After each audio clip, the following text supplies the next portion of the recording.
So later this week, Disney is releasing The Jungle Cruise, a film based on the Disney Parks ride of the same name. This is not Disney's first foray into making a film based on a theme park ride. Everyone here is aware of the Pirates of the Caribbean franchise, but I'm not here to talk about those movies, because everyone already knows about them. They're so well known that they put Johnny Depp animatronics in the rides, a decision that, in my humble opinion, was a mistake. No, I'm here to talk about the other Disney theme park ride movies. There are 5, and only 2 of them are currently available for streaming on Disney+. Almost like Disney doesn't want you to know they exist. I wonder why that is. Could it be that these aren't good movies? Maybe, but who am I to judge? Oh wait, that's exactly why we're here today. I'm here to judge. I'm here to rank these 5 Disney films based on theme park rides and tell you about them. But before we get started, full disclosure, I have seen 3 of the 5 movies, but I want you to know that I really put in the effort to not let that affect my ranking. I judge these movies not based off of childhood nostalgia, but based on the thoughts and opinions of modern day me. Alright, let me introduce you to how I rate movies. This is reflected in my rankings on Letterboxd. Follow me at Toasty Beverage. I use the 5-star ranking system, but it's based on rewatchability, which I think is one of the most important traits for a movie to have. I will now explain what I mean. 5-star means I would rewatch this film on my own. 4 stars means if I was with a friend and we were trying to pick a movie to watch, I might suggest this one. 3 stars means if I was with a friend and they suggested we watch this movie, I would say sure, I'd be okay rewatching it. 2 stars means if a friend suggested we watch this movie, I would try really hard to dissuade them and have them pick a different movie. And 1 star means I will not rewatch this movie. I also watched a ride-through video from the theme parks before watching each movie so that the source material was fresh in my brain and I could be on the lookout for little references and Easter eggs. Now that you know all that, let's get into the meat of this video. Let's talk about these Disney movies based on theme park ride attractions. It's time to buckle up and please, keep your hands, arms, feet, and legs inside the ride vehicle at all times. Tomorrowland. This movie is based not on a theme park ride, but a theme park land. For those of you that are unfamiliar with the Disney theme parks, basically the parks are split into different themed lands that have their own aesthetics, and all of the rides and attractions and dining experiences within those lands fit the same vibe. Tomorrowland is one of my favorite lands at Disney World. I just really love the neon metallic aesthetic of it. I love the retro futuristic vibe it has. It also houses 2 of my favorite rides, the People Mover and the Carousel of Progress. Tomorrowland is also home to Starlight Ray's Cosmic Cafe, a restaurant where an animatronic alien named Sunny Eclipse serenades you while you enjoy your meal. But the movie Tomorrowland, it gets 2 out of 5 stars. The confirmed kill count for this movie is 18. I did not enjoy this movie. I watched it on Hulu, so every 30 minutes or so I would get a 5-minute ad break, and I looked forward to the ad breaks. The concept of this film in and of itself is not terrible. The premise is that there's like a pocket dimension that was once used as a city where the best and brightest of Earth were brought to help create this utopian society called Tomorrowland.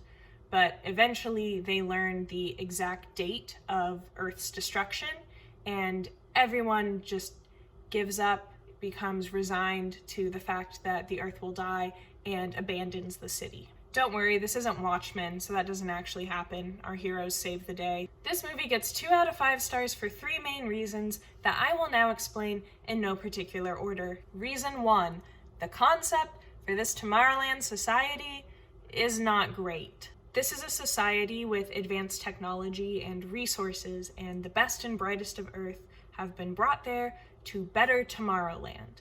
But a crucial point of this film is that the villain, played by Hugh Laurie, looks down on the people of Earth as stupid, savage masses of people who are too lazy to make their own progress societally. It's established that the goal of Tomorrowland is to be a society free from the things that usually prevent progress. The examples given are like bureaucracy and politics, which is a fine concept. But if you're taking the quote-unquote best and brightest of Earth and bringing them to Tomorrowland, then of course Earth will never improve, because you've removed the individuals that could have helped facilitate change. Also, Tomorrowland is only for the select few. People who are excellent at what they do, think outside the box, are agents for progress.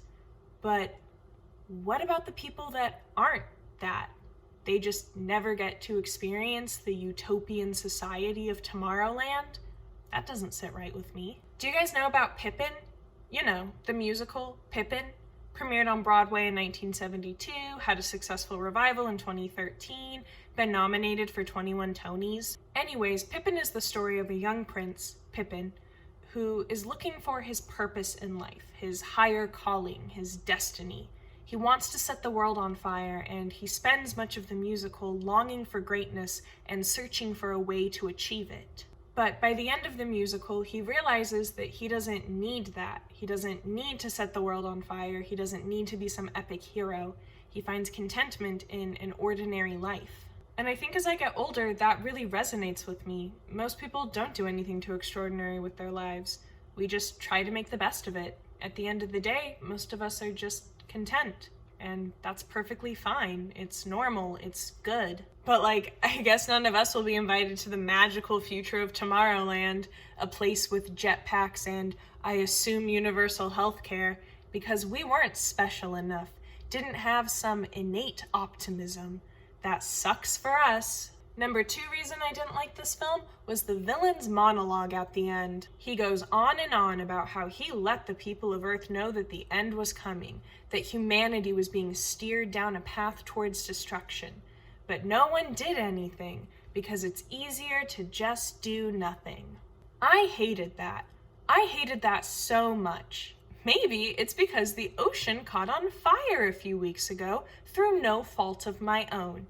I recycle, I own a reusable straw, I wash my clothes on cold, but the ocean still caught on fire. There are billionaires, people who hold more wealth than most of us could ever dream of, who are using their vast fortunes to venture into the stars instead of trying to fix problems here on Earth.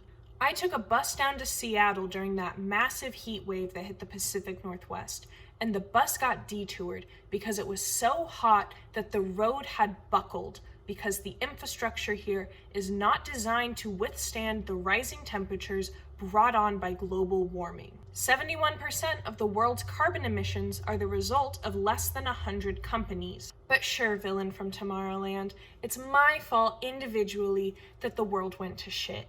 If only I had composted, or used oat milk, or ridden a bike instead of owning a car, those individual actions could have saved the world.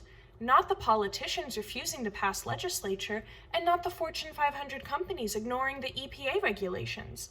It's my fault. If only I had participated in Meatless Mondays, of course. My third problem with this movie is that the main character is so annoying. 30 seconds into the film, I did not like her, and by the end of the film, I still did not like her. The other 2 main characters are Little British Robot Girl, who I also did not like, and George Clooney, who I did like. George Clooney's character, I think, was supposed to be gruff and frustrated with everyone, and initially an obstacle for our protagonist to overcome, but I agreed with him for this whole movie. Every time he was upset and annoyed, I too was upset and annoyed. The main character, Casey, is supposed to be this really smart and optimistic girl, but she is just so annoying, and she's basically the savior of humanity, but she is whiny and selfish in a way that she does not ever outgrow. She has 0 character development throughout this entire film. I could not stand her. And the Little British Robot Girl character was also annoying, but for a different reason. She was smug and condescending in a way that was not entertaining to watch. The character K2SO from Rogue One is also a robot that is smug and condescending, but that character was well executed, and I liked that character. Also, why did they make this advanced AI robot a little girl? Her job as a robot was to try and recruit people to come join Tomorrowland. In media, when you have a robot character that looks like a little girl, it's usually for one of 2 reasons. Reason 1 is that the person who built the robot had a daughter who died, so this is a creepy homage to the dead daughter. Usually later on, there's a fight between a character and the scientist about how your daughter's gone and you can't just replace her with a robot. But that wasn't a thing in this film. The other reasons robots look like little girls in media is that little girls are underestimated and usually perceived as innocent. So you have a little girl AI who's able to do reconnaissance and spy on people because no one ever pays attention to children. But that also wasn't a thing in this film. So I don't know why they had this obnoxiously smug British robot child, but they did. Honestly, if the characters had been less annoying, I probably would have enjoyed this film a lot more. This could have been a 4-star viewing experience, but the characters were just so annoying that I will go out of my way to avoid seeing this film again just so that I do not have to see them. Also, Kathryn Hahn and Keegan-Michael Key were in this movie. They were in maybe 5 minutes of the runtime. Those are both actors that I really like, and I feel like they elevate whatever media they're in. They give really good performances. But their talents were squandered and were honestly pretty forgettable in this film. So yeah, despite my high hopes for this, considering how much I love the Tomorrowland section of Disney World, this film gets 2 out of 5 stars. If you want to watch a Disney movie about a sci-fi optimistic future with likable characters and a good storyline and surprising plot twists, just watch Meet the Robinsons. Meet the Robinsons did everything that Tomorrowland failed to do, and the end credit song for that film is by the Jonas Brothers. Tomorrowland didn't have a single Jonas Brothers song on its soundtrack. Mission to Mars. This film is based on a now defunct Disney Parks ride. Rocket to the Moon was an opening day attraction at Disneyland, and its Florida counterpart, Flight to the Moon, was an opening day attraction at Disney World. The ride took passengers on a simulated flight from Earth to the Moon. In 1975, the ride was retooled to now take passengers to Mars, and was appropriately renamed Mission to Mars. The ride shut down in 1992 in California and in 1993 in Florida.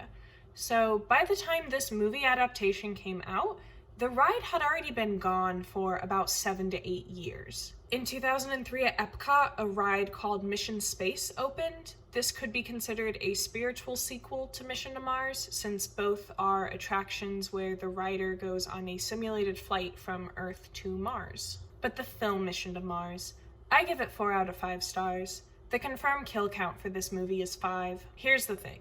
Mission to Mars was really close to being a 5-star film, but it jumps the shark in the last 20 minutes. For about 80% of the runtime, it's just a standard space movie. You've got impressive wide shots of rotating space stations, sleek white interiors in the spaceships, and fun zero-gravity special effects. The film is set in the far-off year of 2020, a time when all countries have put their differences aside in order to collaborate on space exploration and plan to establish the first human colonies on Mars. The first group of astronauts sent to begin establishing the colony on Mars go to investigate what they believe to be a potential water source on the planet. But when they pull up, a giant sandworm wrecks their shit, brutally killing 3 out of the 4 astronauts. Yeah, 20 minutes into this film, we see a man completely dismembered by a sandworm. And I don't mean sandworm in the sense of Beetlejuice or Dune. I mean it looks like a giant worm made of sand. After this event, a second group of 4 astronauts venture to Mars to try and rescue the sole survivor of the first astronaut group. For the bulk of the film, it's just a standard astronaut film.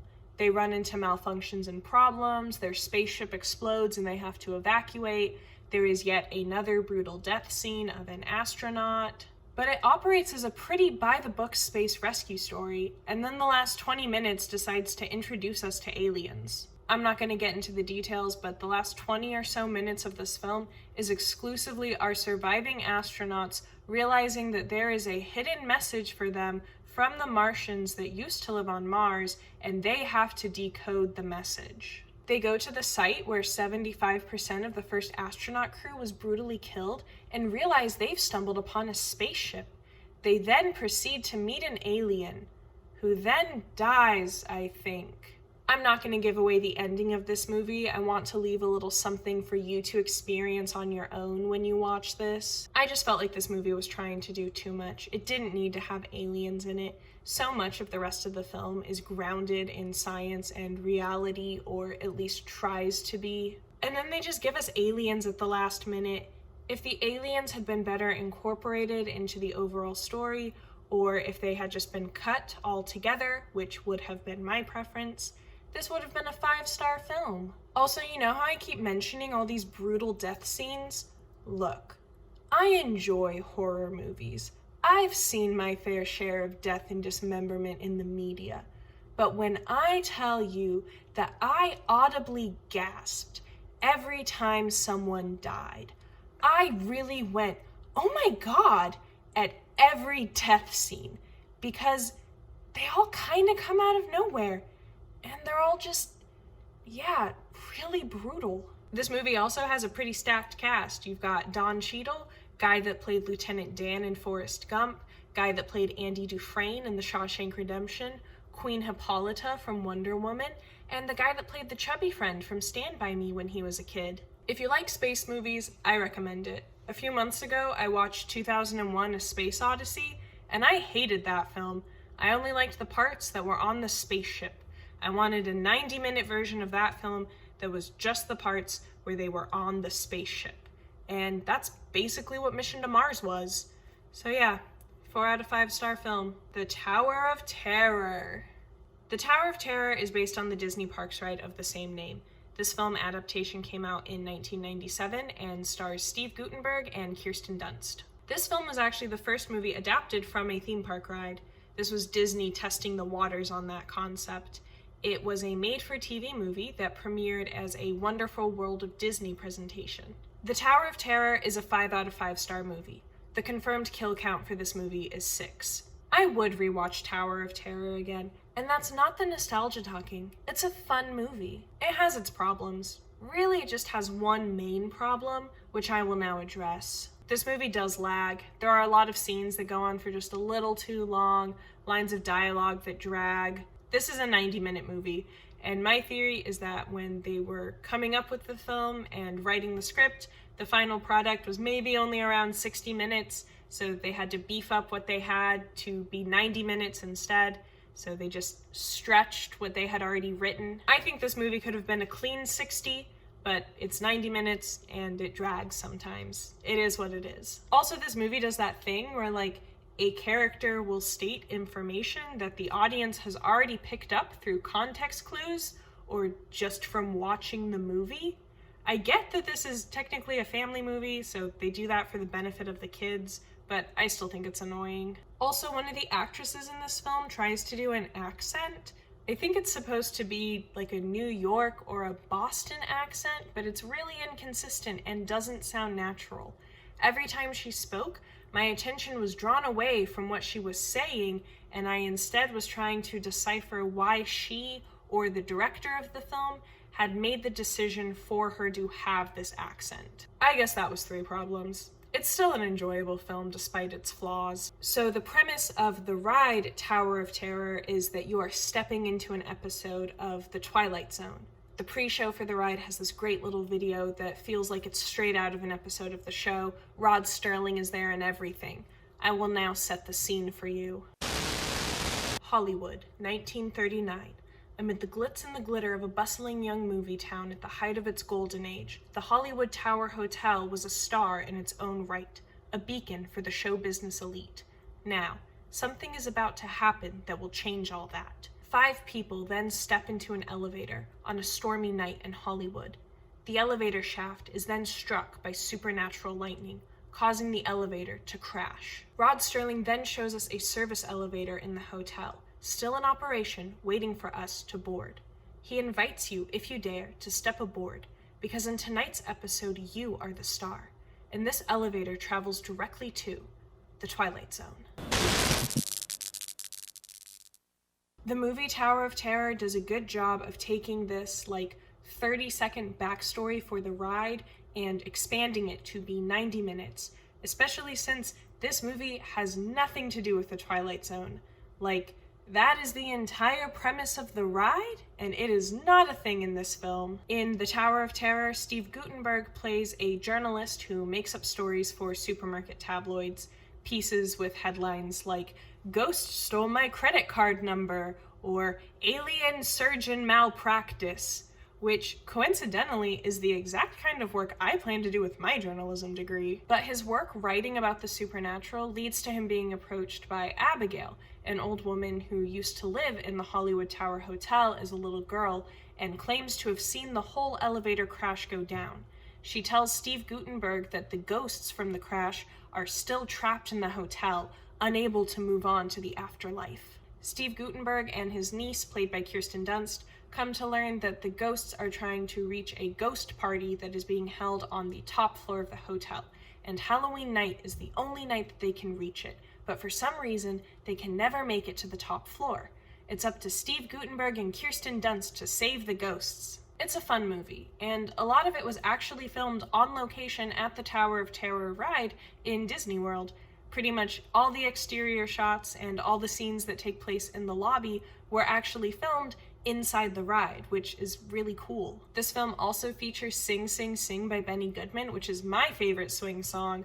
When I was in high school, we played it in pep band, and I did the bass drum for it, and it was always my favorite halftime song for us to perform. I can also say with 100% confidence that if this film came out today, the character of Q would be played by Paul Walter-Hauser. Anyways, this is a fun film. It definitely has a good spooky vibe to it. I think it's a great movie to watch in early October as you're gearing up for the Halloween season. And I'm not alone in thinking that, because this movie is regularly part of the lineup for ABC's 13 Nights of Halloween. I was pretty young when I first saw this movie, so I've been aware of all the plot twists in it every time I've watched it since like 2007, but I think they hold up. I'm not going to tell you what any of them are because I want you to be shocked and surprised by them when you watch this film for the first time. But yes, 1997's Tower of Terror is a 5 out of 5 star film. It's not a cinematic masterpiece, it's not trying to tell some daring new narrative, but it is fun and it is entertaining. And those are two of the most important qualities for a film to have. The Country Bears. This movie is based off of the Country Bear Jamboree, which is a 10-minute stage show where animatronic bears sing to you and you sit and watch in awe. The Country Bear Jamboree was an opening day attraction at Disney World, and a year later, in 1972, the attraction opened at Disneyland.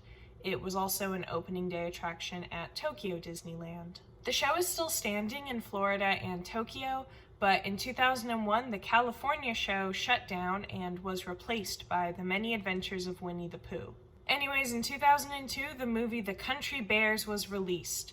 This is a 5 out of 5 star film. The kill count for this movie is 0. This is a very entertaining movie. It is a movie musical, and it breaks my heart that the soundtrack is not available on Spotify because it has some real bangers. The Country Bears has a very straightforward message about the importance of family. It gives us the lesson that family is the people who love you no matter what, and I think that's sweet. This film is actually really similar to 2011's The Muppets. Actually, I guess it's the other way around because The Country Bears was released first. Both are movies about a clearly adopted character who doesn't know he's adopted despite being a different species than the rest of his family, who has an obsession with a now disbanded entertainment group that was comprised entirely of performers that are the same species as him. He goes to an important location to the group only to learn that an evil businessman has plans to destroy said location. He then goes to the head of the group and convinces him to go on a cross-country road trip to retrieve the other members of the group so that they can do a reunion performance and raise enough money to save the venue. Also, both movies have puppets made by the Jim Henson Creature Shop and feature numerous celebrity cameos. The Country Bears is an entertaining movie, and my favorite part of it is that the bears are not CGI. They were giant bear puppets that were operated by puppeteers. All the bears had in-suit operators and facial assistants for the close-up shots. The voice cast has Haley Joel Osment, Diedrich Bader, Candy Ford, and Stephen Root, among others. There are also some musical cameos. Jennifer Page plays a waitress in a diner who does a number, and Crystal Harris cameos as herself, recording a music video, and she does a performance then. This movie also has cameos from musicians who do not sing. There are cameo performances by Queen Latifah, Willie Nelson, and Elton John, just to name a few. The Country Bears is very much rooted in the era it was made in. This is most apparent in the musical cameos and the costuming. I mean, the brother character has frosted tips. The Country Bear Jamboree is a pretty simple show. It's just bears singing. So all the movie needed to do was take the bear characters from the attraction and insert them into a narrative. And they were successful in doing that. Henry is the master of ceremonies for the show, and in the movie he is the MC and manager of the Country Bears. The bears that are in the band, Zeb, Ted, Fred, and Tennessee, are all taken from the Five Bear Rugs, and they also play the same instruments as their animatronic counterparts. I think it's interesting that Trixie is the female bear that they chose to use for this movie, because when she performs in the stage show, she just stands on stage and sings. The other female bear character, Teddy Beara, descends from the ceiling on a swing covered in pink roses. So from a strictly presentation standpoint, Teddy Beara is more memorable than Trixie. Big Al is also in this movie as the property caretaker of Country Bear Hall. He does not sing for the film.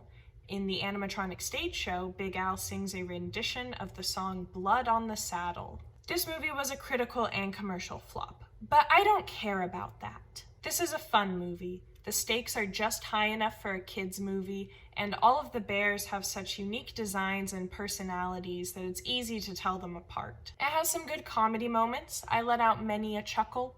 Also, the main little boy bear character is named Barry, spelled B-E-A-R-Y, which I find hilarious. Oh, and Christopher Walken plays the villain in this film, and he delivers. Christopher Walken gives as much evil businessman energy for the Country Bears as he did for Batman Returns, one of the best movies of all time. I really appreciate him as an actor because I feel like with every role, he gives it the same level of dedication and attention to detail that one would expect of a Shakespearean actor, which makes sense because he technically is a Shakespearean actor. He's played the lead in performances of Hamlet and Macbeth, just to name a few. I feel that trying to convince someone to watch this movie is the exact same as trying to convince someone to get in line for the Country Bear Jamboree at Disney World. If you don't think you would enjoy a performance of anthropomorphic bears singing country music, then nothing I say is going to change your mind. And that's your loss, because you're missing out. Also, I didn't know where to put this information, so at the end is fine, I guess. The first time I ever saw the Country Bears was on a TV in a subway inside a Walmart. So every time I think about this movie, I think about the now closed subway inside the Walmart. The two are intrinsically linked forever. The Haunted Mansion. This film is based off of the Disney Parks ride of the same name.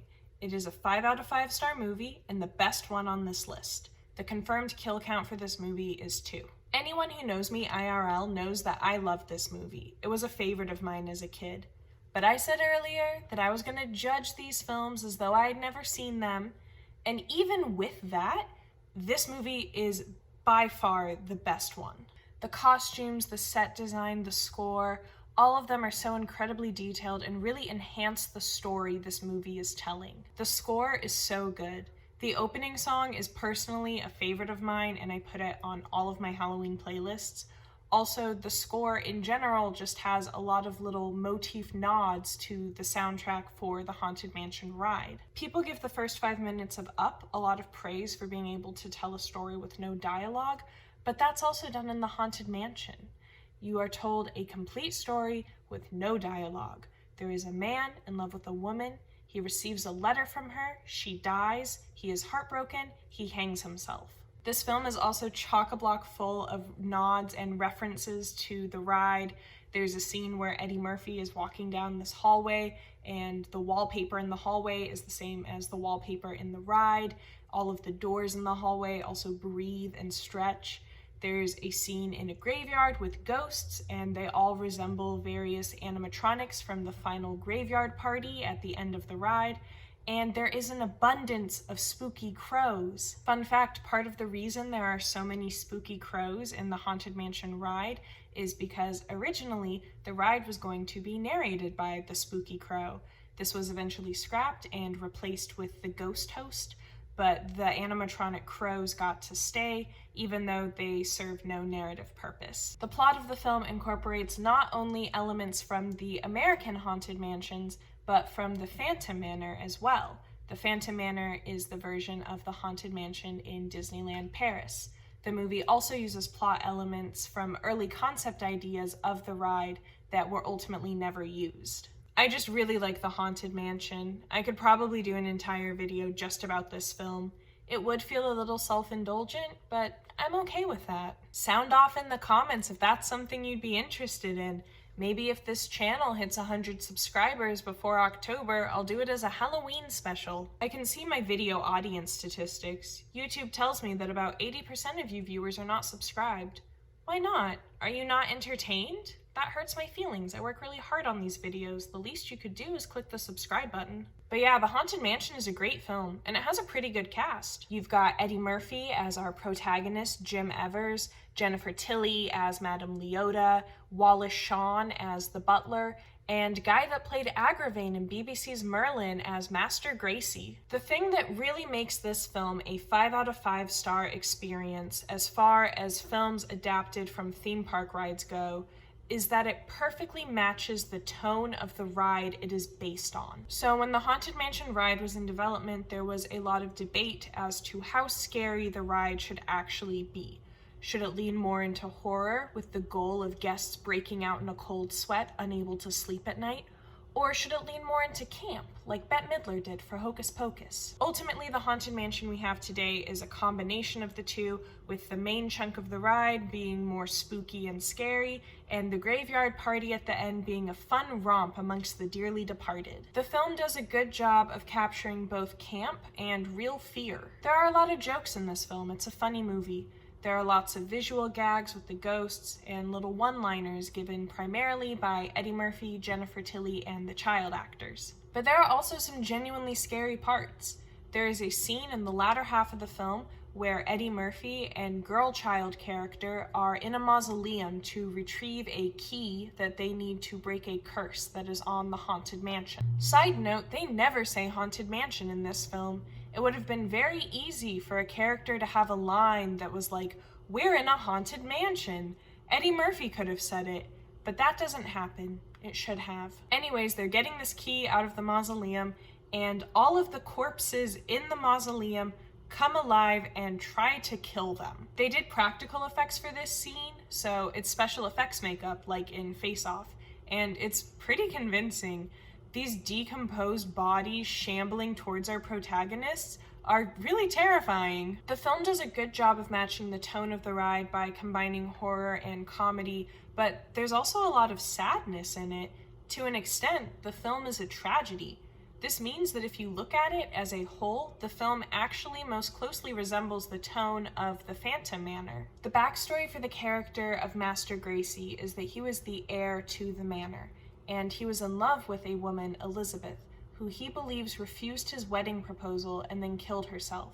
He is so overcome with grief by the death of Elizabeth that he then kills himself. He is then cursed to remain in the manor as a ghost, never reuniting with his love in the afterlife, and he haunts the halls of the home that he had hoped to one day share with her, to grow old together in, but they never got that. And even in death, they are still separated. And isn't that sad? Isn't that a tragedy? When I was watching the film, I started thinking about that for just a little too long, and I started to tear up. This movie gets clowned on a lot because it's from the early 2000s, and not all of Eddie Murphy's jokes land, and people think it's cringe. But those people are idiots. This movie isn't cringe. It's beautiful. It's sad and scary and funny in a way that perfectly adapts the spirit, do you get it? Spirit, of the ride in a way that makes it enjoyable for people that have ridden the Haunted Mansion and people who have not. So 2003's The Haunted Mansion gets 5 stars out of a possible 5 stars. In conclusion, I liked most of these films. I feel like people are gonna be upset that I liked most of these films, but that's the truth. I watched them and I didn't feel like my time had been wasted. I was entertained for 90 or so minutes, so that's a success in my book. However, although I liked most of these films, they were not well received when they premiered. Tomorrowland received mixed reviews from critics and lost money at the box office. Mission to Mars received mostly negative reviews. Tower of Terror was a made-for-TV movie, so it's not like critics were keeping an eye out for it. The Country Bears received negative reviews and lost $17 million at the box office. The Haunted Mansion did turn a profit, but it was widely panned by critics. So what? Am I just wrong? Did you just watch like a 30-minute video of someone being wrong?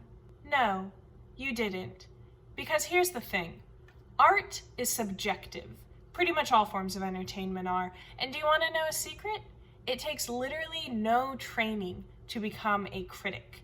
There isn't some test you have to take or a school you have to go to or course you have to pass. You know the expression, everyone's a critic?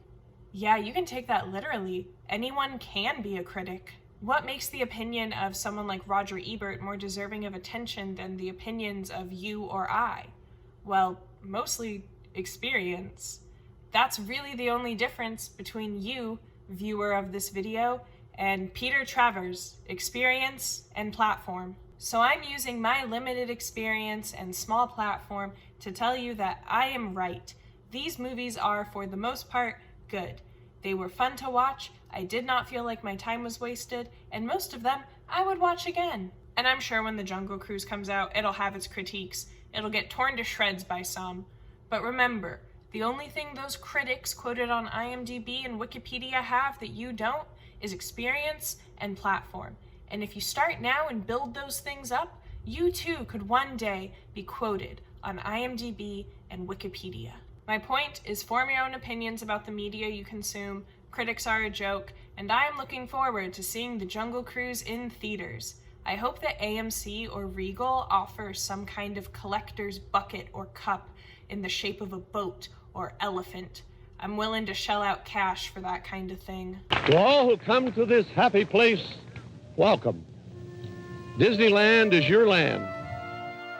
Here age relives fond memories of the past, and here youth may savor the challenge and promise of the future.